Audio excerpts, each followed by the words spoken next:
예레미야 40장 1절부터 16절까지의 말씀입니다. 오늘 말씀이 좀 길지만 여러분들이 잘 따라서 읽으셨으면 좋겠고요. 예레미야 40장 1절, 사령관 느부사라단이 예루살렘과 유다의 포로를 바벨론으로 옮기는 중에 예레미야도 잡혀 사슬로 결박되어 가다가 라마에서 풀려난 후에 말씀이 여호와께로부터 예레미야에게 임하니라. 예레미야를 불러다가 이르되, 내 하나님 여호와께서 이곳에 이 재난을 선포하시더니 여호와께서 그가 말씀하시던 대로 행하셨으니 이는 너희가 여호와께 범죄하고 그의 목소리에 순종하지 아니하였으므로 이제 이루어졌도다. 이 일이 너희에게 임한 것이니라. 보라, 내가 오늘 내 손에 사슬을 풀어 너를 풀어주노니 만일 내가 나와 함께 바벨론으로 가는 것이 좋게 여기거든 가자, 내가 너를 선대하리라. 만일 나와 함께 바벨론으로 가는 것을 좋지 않게 여기거든 그만두라. 보라, 온 땅이 내 앞에 있나니 내가 좋게 여기는 대로 옳게 여기는 곳으로 갈지니라 아니라.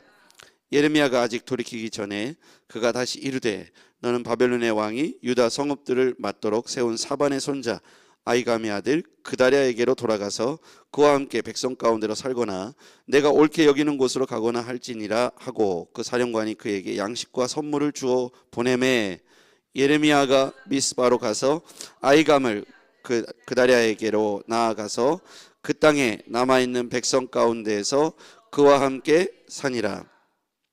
들에 있는 모든 지휘관과 그 부하들이 바벨론의 왕이 아이감의 아들 그다랴에게 그 땅을 맡기고 남녀와 유대와 바벨론으로 잡혀가지 아니한 빈민을 그에게 위임하였다 함을 듣고, 그들 곧 느다냐의 아들 이스마엘과 가레야의 아들 두 아들 요하난과 요나단과 다노메스의 아들 스레야와 느도바 사람 에베의 아들들과 마아가 사람의 아들 여사니와 그들의 사람들이 미스바로 가서 그다랴에게 이르니, 사발의 손자 아이감의 아들 그다랴가 그들과 그들의 사람들에게 맹세하여 이르되, 너희는 갈대아 사람들을 섬기기를 두려워하지 말고 이 땅에 살면서 바벨론의 왕을 섬기라. 그리하면 너희에게 유익하리라. 보라, 나는 미스바에 살면서 우리에게로 오는 갈대아 사람을 섬기리니 너희는 포도주와 여름과일과 기름을 모아 그릇을 저장하고 너희가 얻은 성읍들에 살라 하니라. 모압과 암몬 자손 중에 에돔과 모든 지방에 있는 유다 사람도 바벨론의 왕이 유다의 사람을 남겨둔 것과 사반의 손자 아이감의 아들 그다랴를 위하여 함께 세웠다 함을 듣고, 그 모든 유다 사람이 쫓겨났던 각처에서 돌아와 유다 땅 미스바에 사는 그다랴에게 이르러 포도주와 여름과일을 심히 많이 모으니라.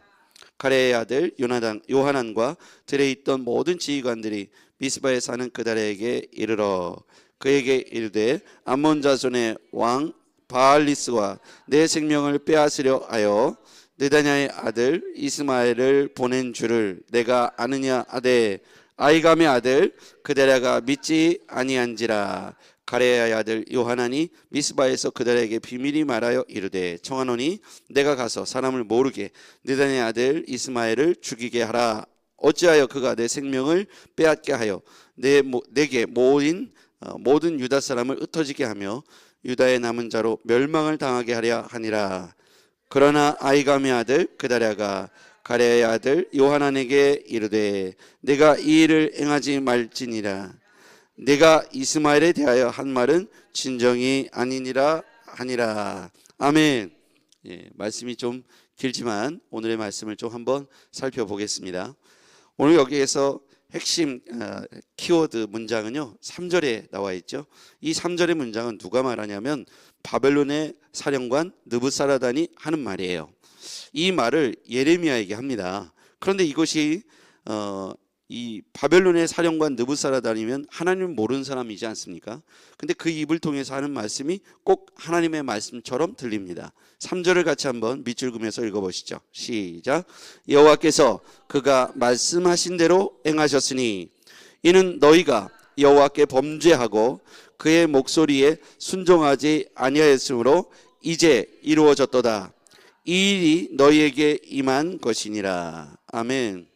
이 일이 뭐냐면 이 유다의 포로로 바벨론으로 끌려가는 거예요. 1차, 2차, 3차 포로기가 있는데 오늘 여기에서 보면 이 바벨론의 느부갓네살 왕에게 이 시드기야 왕이 결국 비참하게 그 말로를 맞이하지 않습니까?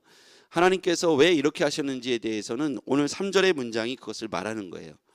그 3절의 문장은 뭐냐면 하나님과 하나님의 백성들 사이의 언약이 깨졌기 때문에 하나님 앞에 불순종했기 때문에 목소리에 순종하지 않았기 때문에 일어났던 일들이죠. 그것은 바로 우상 숭배 죄입니다. 근데 여기에서 3절에서도 핵심 단어는 뭐냐면 그가 말씀하신 대로 행하셨다. 말씀하신 대로 행하셨다.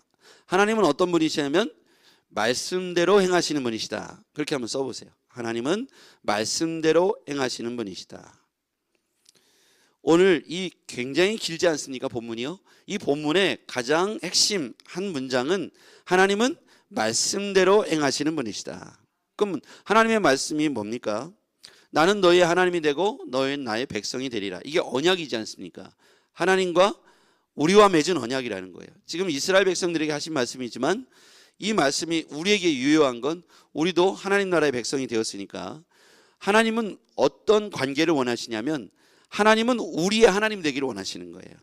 그것도 유일하신 하나님이 되기를 원하시는 거죠.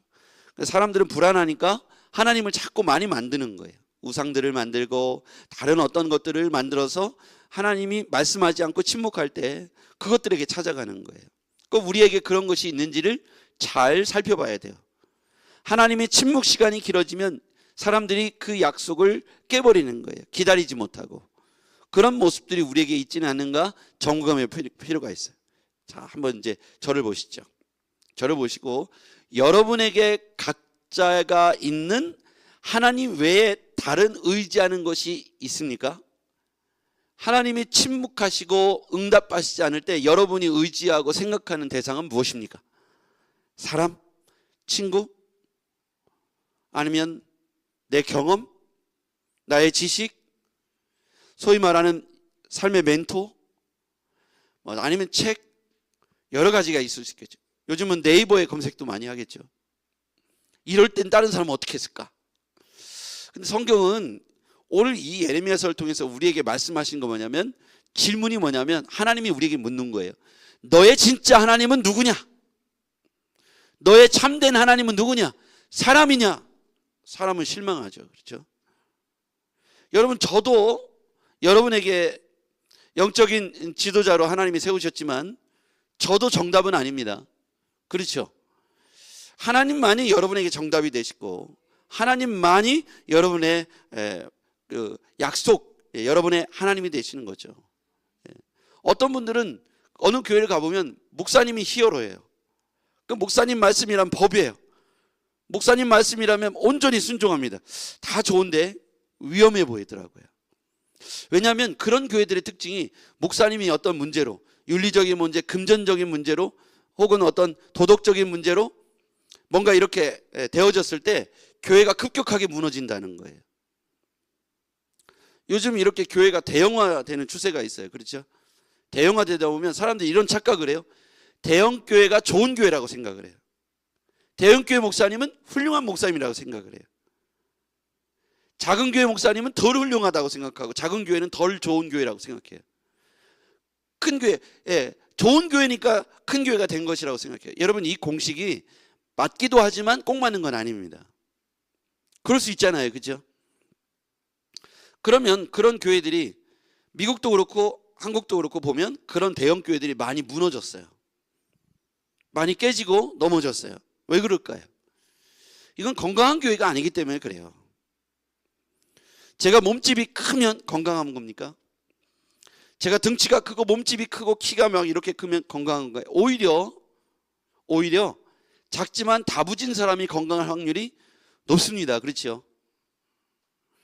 여러분들이 큰 교회 갔을 때 제가 비난하는 건 아닌데 양육과 훈련을 담임 목사님으로부터 직접 받을 확률이 거의 없어요. 그하고 이렇게 저랑 같이 이렇게 커피 마시고 밥 먹는 걸 영광인 줄 아셔야 됩니다. 제 말이 이상하게 들릴지 모르지만 예수님이 12제자만 선택한 이유가 있어요. 그렇죠? 5,000명도 있었고 10,000명도 있을 수 있지만 예수님이 12제자와 함께 3년을 동고동락하면서 다른 사람들이 모이지 못하도록 조용히 해라, 소문내지 마라, 이렇게 말씀하신 이유가 있겠죠. 그렇죠? 밀착해서 참된 진리를 배우는데 더 많은 사람이 있으면 좋겠지만 12제자면 그들이 또 다른 제자를 낳을 수 있다고 말씀하신 것이죠. 여기서 핵심의 질문은 뭐냐면 너의 하나님이 누구냐라는 거예요. 너의 진짜 하나님이 누구냐고 묻는 거예요. 근데 이 얘기를 아이러니하게도 바벨론의 사령관 느부사라단을 통해서 예레미야에게 하는 거예요. 너희들이 왜 망했는지 아느냐? 예레미야, 내가 너를 풀어주겠다. 그런데 하나님께서 왜 이렇게 하셨는지 아느냐? 평소에 너에게 하나님이 임재해서 말씀하신 것처럼 하나님께서 오늘 이렇게 하신 것이다. 이방 나라의 사령관을 통해서 이 이야기가 전해진 거예요. 하나님은 말씀하시던 대로 행하시는 분이시다. 너희가 여호와께 범죄하고 그의 목소리에 순종하지 아니하였으므로. 그 두 번째 키워드는 너희가 여호와께 범죄하고 라고 한번 동그라미 쳐보세요. 여러분, 범죄의 이유가 생각할 때 보면 우리는 범죄, 다른 것에서 우리의 범죄의 원인들을 찾아내죠. 뭐 내가 이렇게 했을 때 저렇게 했을 때. 근데 여기서 중요한 건 우리는 어디, 신자들은 하나님 앞에서 우리가 어떠한가를 점검하는 게 중요해요. 내가 세상에서 성공하고 세상에서 범죄하는 것도 물론 중요한 얘기죠. 그런데 우리와 하나님 사이에서 중요한 원리는 뭐냐면 우리와 하나님 사이에서의 범죄인 거예요. 우리가 하나님 앞에 범죄한 내용이 뭡니까? 여호와를 신뢰하지 않는 거예요. 하나님을 하나님으로 인정하지 않는 거예요. 하나님을 경외하지 않는 거예요. 이게 바로 죄입니다. 하나님을 신뢰하지 않고 하나님을 경외하지 않는 건 하나님을 의식하지 않기 때문 아닐까요? 하나님을 신뢰하고 믿지 않기 때문에 하나님을 경외하지도 않고 하나님을 우선순위에 두지 않는 것, 이게 죄라는 것이죠. 그래서 우리는 우리의 이런 연약한 죄를 고하고 다시 하나님과 우리 사이의 언약을 회복하고 다시 하나님 앞에서 서야 될 줄 믿습니다. 자, 이것이 이제 말씀하시던 대로 행하셨다. 이게 바벨론의 사령관 느부사라단이 예레미야를 풀어주면서 예레미야에게 한 말입니다. 이것이 저의 귀에는 하나님의 외침처럼 들려져요. 오늘 우리를 향해서. 자, 그 다음에 예레미야에게 이 느부사라단이 이렇게 한번 해봐라. 네가 원하는 대로 가라. 나랑 같이 가도 되고 바벨론으로 같이 가도 되고, 그렇지 않으면 네가 원하는 대로 돌아가라. 자, 그랬더니 이 예레미야가 어디로 가냐면 5절 볼게요. 예레미야가 아직 돌이키기 전에 그가 다시 이르되 너는 바벨론의 왕이 유대 성읍들을 맞도록 세운, 자, 거기서부터 나오죠. 바벨론의 왕이 유다 성읍의 어떤 현지 백성을 통해서 통치자로 세워요. 총독으로 세우는데 그 사람의 이름이 그다리아입니다. 바벨론의 왕이 유다 성읍들을 맞도록 세운 사반의 손자 아이감의 아들. 자, 사반은 어떤 사람인가 보니까 사반은 성전에서 발견한 율법책을 요시야 왕에게 전달했던 인물이에요. 할아버지 사반은, 그다리아 할아버지 사반은 성전에서 발견한 율법책을 요시야 왕에게, 요시야 왕은 그 당시에 퇴폐한 우상숭배를 개혁한 지도자였어요. 왕이었어요. 그러니까 하나님 앞에 충성된 왕이죠. 요시야 왕이요. 요시야 왕은 개혁자라고 그렇게 표현되어 있어요. 그런 사람이죠. 그런 역할을 했던 사람이고, 다음에 아히감, 그달의 아버지 아히감은 하나님을 예레미야를 구명했던 그런 사람이 바로 아히감입니다. 예레미야를 구명했던 사람이 바로 아히감이죠. 그러니까 그다리아가 선택된 데는 그와 같이 그 가문이 하나님 앞에서 어떠했는가를 살펴보면 하나님이 왜 그다리아를 통해서 유다의 총독으로 삼았을까? 이런 내용들이 그 안에 있다는 것이죠. 그 가문이 하나님 보시기에 옳았기 때문이죠. 그달에게 돌아가서 그와 함께 백성 가운데 살거나. 7절에 또 보시죠. 들에 있던 모든 지휘관과 그 부하들이 바벨론의 왕이 아히감의 아들 그달에게 그 땅을 맡기고 남녀와 유아와 바벨론에 잡혀가지 아니한 빈민을 그에게 위임하였다함을 듣고. 자, 이렇게 바벨론의 왕이 유다 사람을 세우는데 그 유다 사람이 바로 그다리아였고, 이 그다리아를 통해서 살펴보니 그의 할아버지, 그의 아버지가 하나님 나라를 위해서 주를 경외하며 하나님의 백성들을 지켜주었던 그런 가문이었다라는 사실을 알 수가 있었습니다. 자, 이렇게 오늘 굉장히 본문이 긴데요. 이 본문의 가장 핵심은 사령관 느부사라단이 아이러니하게도 예레미야를 풀어주면서 그가 하나님에 관한 이야기를 합니다. 예레미야를 풀어주면서. 그러니까 왜 예레미야를 풀어줬을까? 결박되었던 예레미야를 풀어주죠. 예레미야에게. 자, 1절, 2절, 3절에 그 내용들이 나와 있어요. 예레미야도 이제 1절에 보면 예레미야도 잡혀 사슬로 결박되어 가다가 라마에서 풀려난 후에 말씀이 여호와께로부터 예레미야에게 임하니라. 사령관이 예레미야를 불러다가 이르되 내 하나님 여호와께서 이곳에 이 재난을 선포하시더니. 이 느부사라단 사령관 느부사라단은 이 모든 역사의 주체가 누구라고 말합니까? 하나님께서 그렇게 하셨다는 것을 선포하고 있는 거예요. 하나님께서 그렇게 하셨다. 이유는 그 백성들이 여호와의 말씀을 순종하지 않았기 때문이죠. 여호와께 범죄하고 그 목소리에 순종하지 아니해서 이런 포로가 전쟁이 돼서 바벨론의 포로로 끌려가는 이 사단이 난 것은 너희들이 여호와께서 하신 말씀이 있는데 그 말씀대로 순종하지 않아서 경고하시던 대로 하나님께서 이렇게 바벨론 포로로 끌려가게 하셨다. 그러나 하나님께서 너 예레미야에게 하시고 네가 하나님의 사람인 걸 내가 알기 때문에 내가 너를 풀어주겠다. 네가 나와 함께 바벨론으로 돌아가도 되고 아니면 그다리아에게 가도 된다. 이렇게 하는 본문의 내용입니다. 그러니까 이 역사의 주인공은 누구시냐면 전능하신 하나님인 것이죠. 바벨론의 사령관이었던 느부사라단조차도 이 모든 역사의 주인공이 하나님이시라고 선포하고 있는 것입니다. 그러면서 그를 통해서 우리 이 시대에 살아가는 우리에게 이렇게 다시 말씀하시는 거예요. 너희들의 하나님이 누구냐? 역사의 주관자이신 하나님이냐? 그렇다면 하나님의 말씀을 목소리에 늘 귀 기울이면서 하나님과 다시 가까워지고 하나님 앞에서 다른 어떤 의지하는 것이 있거든 다 내려놓고 전능하신 하나님을 유일하신 하나님으로 신뢰하고 그와의 관계를 회복하라고 예레미야서를 통해서 계속 외치고 있습니다. 이 이야기를 예레미야를 통해서 말씀하시다가 오늘 여기에 보면 바벨론의 사령관을 통해서 선포하고 있는 것이죠. 이방 나라의 사령관이었던 느부사라단을 통해서 우리에게 말씀하신 거예요. 지금 우리도 하나를 질문해 봐야 돼요. 내가 진짜 신뢰하고 진짜 두려워하는 하나님은 나에게 유일하신 하나님 한 분 외에는 없다고 고백하시길 바랍니다. 혹시 더 의지하고 더 신뢰하는 것이 있거든. 그게 사람이든 돈이든 내 경험이든 내 지식이든 그것은 하나님이 아닌 거예요. 유일하신 하나님만 경외하시길 바랍니다. 기도하겠습니다. 참 좋으신 주님 감사합니다. 우리가 지금도 우리에게 살아계 역사하시는 하나님을 신뢰합니다. 사람도 아니고 돈도 아니고 내 경험 내 지식도 아닙니다. 오늘 느부사라단을 통해서 너의 하나님이 누구냐라고 질문하실 때 우리 하나님은 살아계신 유일하신 전능하신 여호와 한 분밖에 없음을 고백합니다. 우리의 삶에 하나님이 되어주시고 우리가 다시금 죄를 멀리하고 하나님과 가까워 우리의 관계를 회복할 수 있도록 도와주시옵소서. 예수님의 이름으로 기도하옵나이다. 아멘.